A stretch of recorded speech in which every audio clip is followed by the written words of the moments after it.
Good morning, or good afternoon, wherever you may be, or good evening, or good night. This is Jen at Jen's Arty Inclinations, a place to create, share, and play. Hello, everyone. Look at these gorgeous, this is just a sneak peek because they're not out yet, but these are some gorgeous digitals that beautiful Rose over at Journals in Time is about to release. And I was lucky enough to get a little sneaky set ahead of time because I recently was one of the winners on RachandBella Crafts collaboration that they ran in July, which was an A to Z Summer Inspirations collaboration. Now, in that, I was matched up to be able to win something from Rose at Journals in Time. And I was so excited, and even more excited when it was actually one of these sliders. So this is just a bit fabulous, really. This is how they work. They go up and down. I have done a few different versions. This one I used some sewing pattern paper. Now that was honestly a little bit too fragile. So I put this on top of some tracing paper, and I have found tracing paper seems to work best for me. I think, Rose was a little less impatient than me, so I'll make sure I link her process video so that you can see how that works. But you get an idea. This is just me showing you some of the other ones that I've done, and I found that, I didn't have tracing paper long enough, so that's how I joined them in the middle. I didn't even have coloured ink. I just couldn't wait to get these done. So I printed them out on just coloured paper, some coffee dyed paper. I coloured them after, as you saw at the beginning then.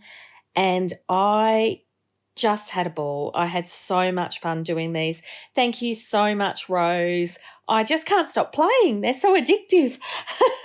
I understand what you meant in your video when you said you might actually need to step away for a little while. Now, I was not as successful at using this little device to make my split because I don't think I'm as accurate as you, Rose. However, I still made these work, and it's, all you got to do is just make sure you don't have any rough edges. So you can easily use a scalpel to cut out those slots. And I decided that I would play. Most of this I printed on cardstock, and then if I printed it on lighter paper, I then pasted that onto the cardstock, and cut them all out together. Here I'm just playing with some painty, inky stuff. It's like this water-soluble stuff. And, of course, I got myself into a delicious mess, as we do. So I just wanted a bit of a background behind the sea-themed one that I was about to do here that you'll see any second. And the wonderful thing about using that technique, so, yeah, see, they're the ones I just used watercolour pencils, and they fit perfectly in my circles. So I punch them out, and then they end up being my little windows. And actually, I quite like them on the black and white with the coloured pencils. But when they come out, wait till you see, her coloured ones. They're amazing. However, now you know that if you're running low on ink, you can just as easily print them out in black as well. Now, really, what you want to do is you want everything to be really flush. So you want it all to be pasted down really nice and evenly. So on all of these, I do spread out my glue. And I use a lot of double-sided tape just to make sure. Here, I'm just putting down some masking tape. That was a good suggestion that Rose had. And that just means behind those slots, it gives them a little bit of extra reinforcement. And because I was printing pretty paper, then I just put the masking tape in between, which worked beautifully. So you can see there how I'm laying out my little circles. These, I think you'll find when they come out in Rose's digital store, you may also find that you just can't stop playing. Oh, dear. Now, I here forgot to put my tape down before I cut my slots out, and I kept doing that the whole way through. But that's okay. I just put the tape around them. But it does definitely work better if you put your tape down first and then cut your slots. It will be stronger. So that is definitely a better way to do it. Here I'm just pasting up my little circles, And as I said, I spread out the glue to make sure that they're nice and flat. So I want that surface as flat as I can possibly make it so that the slider slides beautifully over the top. And I will say I had varying degrees of success and failures. But if you follow the instructions and, follow the process in Rose's video, you won't get yourself into trouble like I did. However, if you jump straight in like me, you may need to finesse a little more. Really, I think these are so much fun, and the possibilities for what you can do with these, they feel like they're endless. I love this little device, by the way. I first saw it being used on Pam at the Paper Outpost on her channel. So I had to immediately go and find one. And I think we didn't have Amazon in Australia then, or we may have, and I just wasn't used to it yet. I ended up finding it on eBay. And from memory, it was called a tag slot. Like it was a slot for the lanyards and things that people use for name tags, that sort of thing. So I can't quite remember what I searched for. So a little bit of bendy as your, and that's the other lovely thing. On Rose's templates, I'm jumping around all over the place. I'm so excited. For Rose's templates, she's got a hexagon, a square, and a circle. So the circle punch, you could probably punch out with quite a few of the different kinds of circle punches that we get, depending upon what size you decide to print them out. And the hexagon is really easy just to cut with a knife that you just saw then. And even the square, I actually just cut the squares flush. I didn't use a square punch. So, that's another nice thing. I did find, I don't know, it just worked better when I rounded my corners. But you can just cut around your rounded corners. That's what I did for years and years with my son's visuals that we needed to print out whenever there were ones that we were printing out. I always cut around the edges, especially if I was laminating them, because they are nasty. Those sharp corners can really slice you up. So I think that's one of the reasons why I'm really into rounded corners. So even though I used my rounded corner punch, you can still do that with scissors. So on the back, I did find whenever I did this, just covered the back with tracing paper as well, that really does just help them slide up and down a little bit more smoothly, less chance for ripping your paper. And especially on this one, since the tape was on the outside and it wasn't shiny, easy tape, it was masking tape that could kind of catch it, then, I found that putting that little bit of tracing paper on the backing really helped. So then I just had look, you should really probably use acetate. You'll find it will give you again a bit of a smoother surface. But that was just some packaging that I just had a clear bag on the packaging, so I just cut that out. And I used that on the back of almost all of these. It wasn't too thin, it was nice thick, but I just gave it a nice little finished edge look. Now, there you are. Well, this is how you put it onto your slider, and you can see you can stop here. So you can just have that sliding up and down. And I think in some situations I might. So I can imagine this as a beautiful belly band in a book that you just had that piece that you could slide up and down. Like, can you imagine? The possibilities are endless. I worked out that I really like using ribbons on this, and this ribbon, just a basic satin ribbon, a cheap one from the $2 shop. In fact, I believe it was ribbons that I used to do rah-rah banners for one of the kids' house sports, and I needed just a little couple of pieces of ribbon, and I ended up having a whole roll left. So there you go. Now I found a use for that.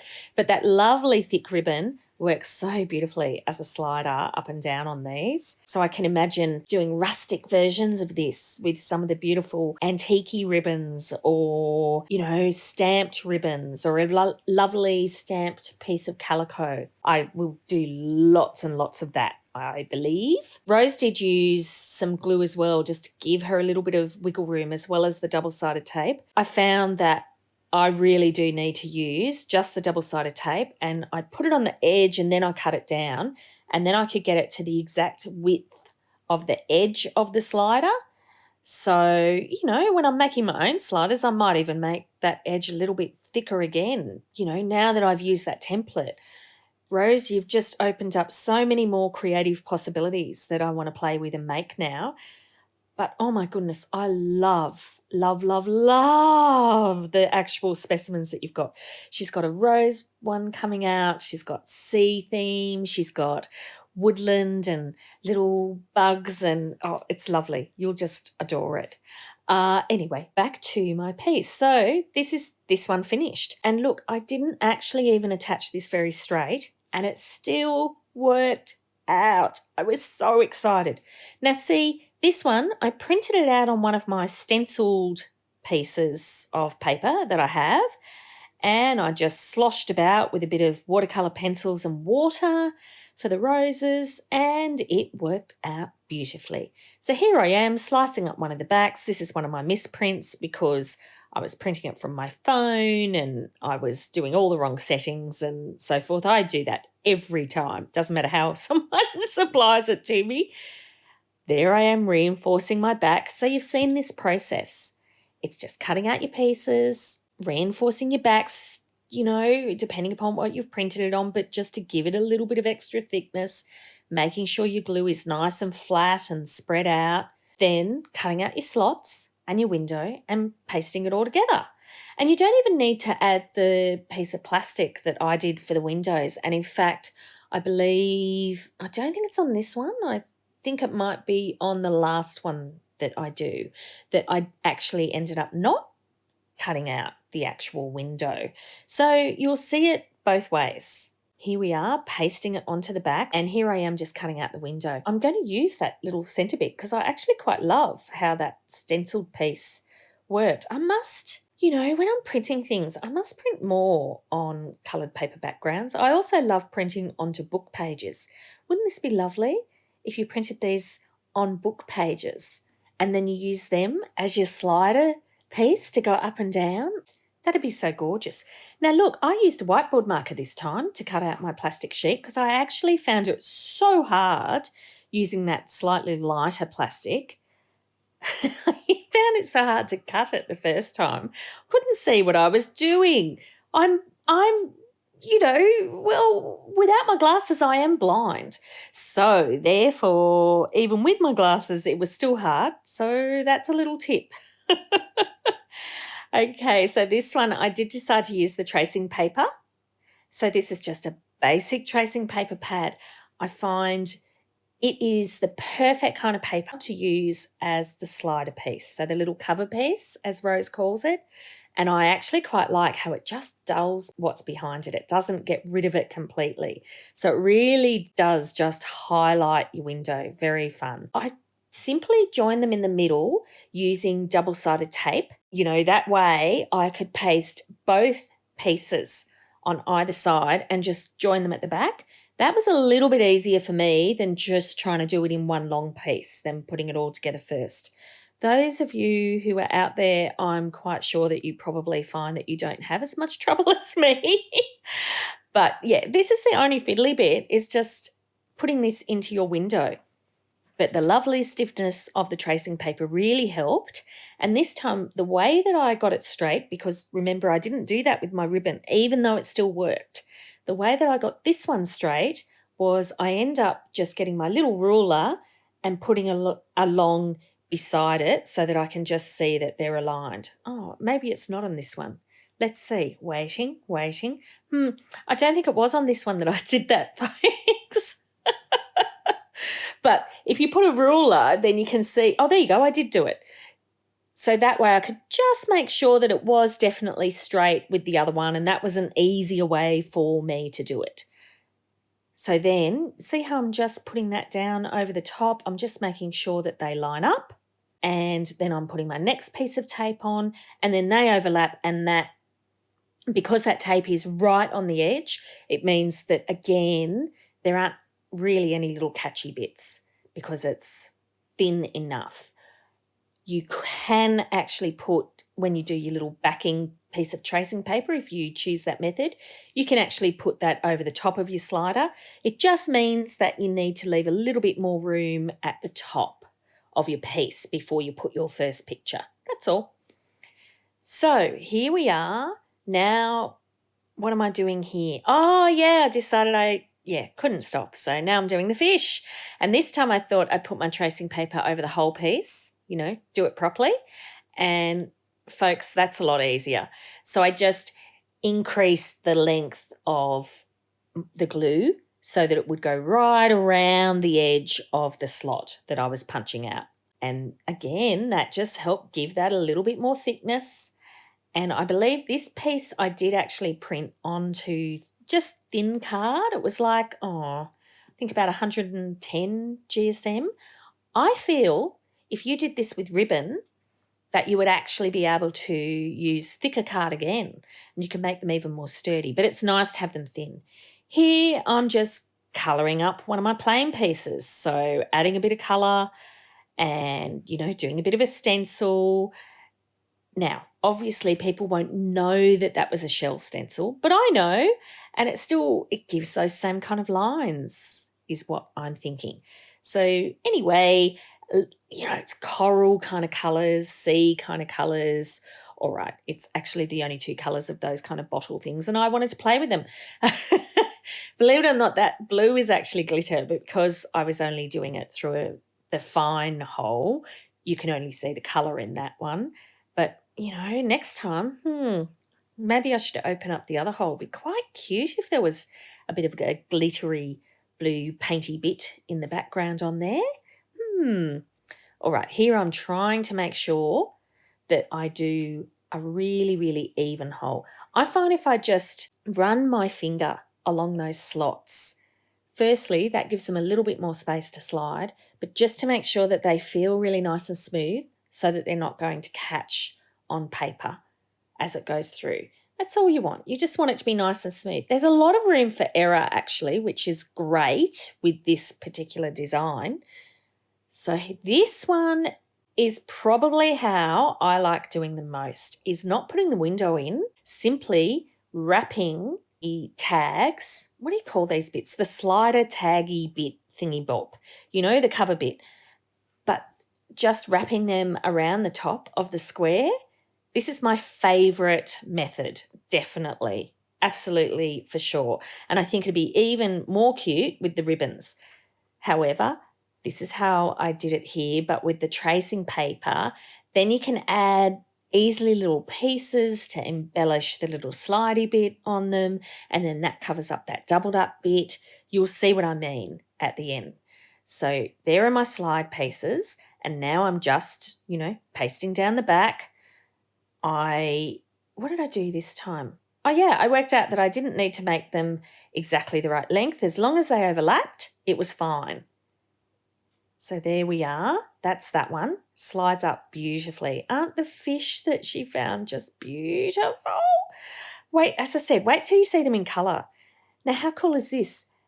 A book page that was 37, and right beside the book page was window. So I went, window 37. It kind of feels like it's a specimen thing. And there was also in a book, autumn 1994. So I don't know, that just felt like it was a bit more authentic. And as I said, it covers up that little doubled piece and gives another element. So I'm going to probably go, when I finish this video, and do a whole heap more like this. As I'm sure you can imagine. Remember, I've got Rose's links in my description. Do go and check out her channel. She's very creative and she's lots of fun to watch as well. You'll really enjoy Journals in Time, her channel. So I'll link to the actual process video, which will give you more detail on how she did these first. And as I said, she's got some digitals coming out soon. This is just a sneaky peek. And look, everybody, if you're not already a member, come along and enjoy our Playing with Paper and Glue Facebook group. I've got our group linked in the description below. It's run by the gorgeous Lynn, who is playing with paper and glue, go and check out her channel. You'll really enjoy her work. She is a very talented lady, and we do that together with Kylie's Card Craft.